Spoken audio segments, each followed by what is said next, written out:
Left or right? Red or blue? Pick one. You have to. But do you know why you have to? Hello, my name is Brooke Miller, and today I'm going to inform you about the political polarization that's been happening in the United States. Political polarization is when two or more interest groups, also known as political parties, divide due to their lack of similarities in their political beliefs. This polarization has been increasing for many years, but after the last presidential election in the United States, it will increase a substantial amount in a very short period of time. Whether this is hidden in statistics or publicly shown throughout our population and the people, political parties are the reason the country is so divided. We first need to discuss our population. Majority of the United States either identifies with the Democrat or Republican Party, and let's be honest, when talking about these two, a friendly conversation is usually never part of it. This is because of the lengthening bridge between them.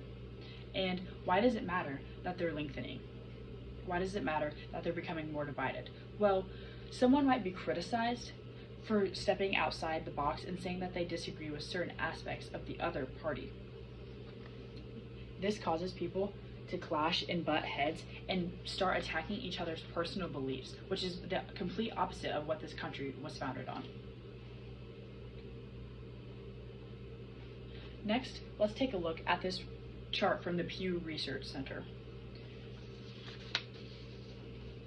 As we can see, in 1994, average beliefs of each party were very close together.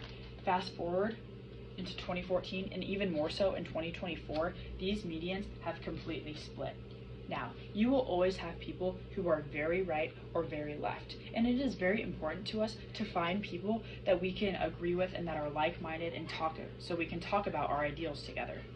But when our medians and our average beliefs are this split, this causes people to be trapped in their own party, therefore forcing that person to agree to something that they are against, or forcing them to change their political ideology altogether.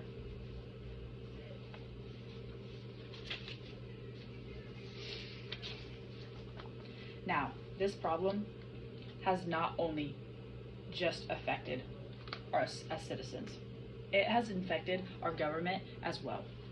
Specifically, in this case, the House of Representatives. Every 10 years, the House of Representatives call for an annual census. This is because our population shifts and we need to keep track of that. Every time this happens, we get redistricted by the House of Representatives, and during this process of redistricting, gerrymandering happens. Gerrymandering is the act of manipulating boundaries to favor a certain party. And as we take a look at this, we learn from the Brennan Center for Justice writers Julie and Kimber Kirschenbaum and Lee Michael that this process can lead to uncompetitive representative elections. Now let's take a look about how this physically happens. As you can see in this chart, it's red versus blue.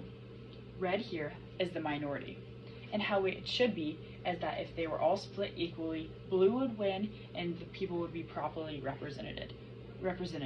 But we look forward, and when gerrymandering happens, the districts are manipulated to where red could come out on top and win.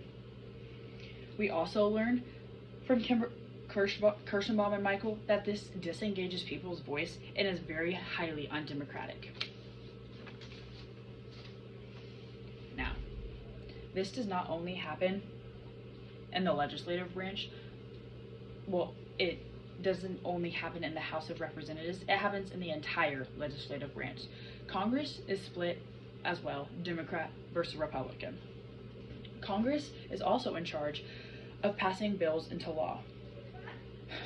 Looking at a site called Legislative Explorer, we learn that 20 years ago, Congress was introduced with 918 bills, and 471 of them were passed. Our last Congress in 2024, 15,726 bills were introduced, but only 106 were passed. This means of a 5% decrease in just 20 years. That is a 6% to a mere 1% drop. Well, yeah. This causes a standstill in our government. Our government should be the people leading us. But this is clear that the governmental decision making has been greatly affected by the division within. Now, the United States of America is divided more now than it has been in a very long time. And we no longer hold each other to high regards, and not even our government can make decisions because of the split between Democrat versus Republican, or the split of political parties. Labeling ourselves and separating ourselves into these groups is the problem, and we all need to be informed about this topic, because if it keeps happening, our country will be destroyed. Thank you.